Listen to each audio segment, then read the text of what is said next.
Valentine day کے بارے میں آج کل نوجوان حضرات کشمکش میں مبتلا ہیں اور وہ اس کی تاریخی اہمیت اور حیثیت جاننے کی کوشش کرتے ہیں. لہذا اس کے بارے میں چند چیزیں قابل غور ہے اور چند چیزوں کا دھیان. پہلی چیز تو یہ ہے کہ ویلنٹائن ڈے اس کو کیوں کہا جاتا ہے.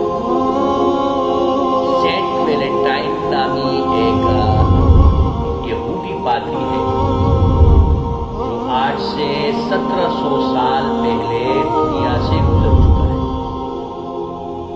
تو آج سے 1700 سال پہلے سینٹ ویلنٹائن نامی پادری نے لوگوں کی خفیہ شادی کرانا شروع کر دی تھی بادشاہ کے اس اعلان کی وجہ سے کہ جو بھی شخص سرکاری محکمے میں اور فوج کے اندر آئے گا وہ شادی نہیں کرے گا.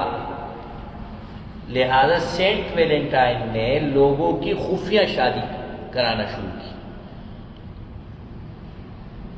بادشاہ کو جب اس کا علم ہوا تو بادشاہ نے ویلنٹائن کو قید کر دیا.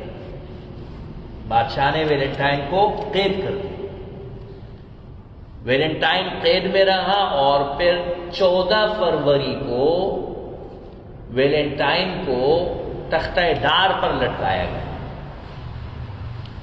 جس کے بعد سے اگلے 14 فروری کو عیسائیوں نے اور یہودیوں نے سینٹ ویلنٹائن کی یاد میں اس دن کو منانا شروع کیا.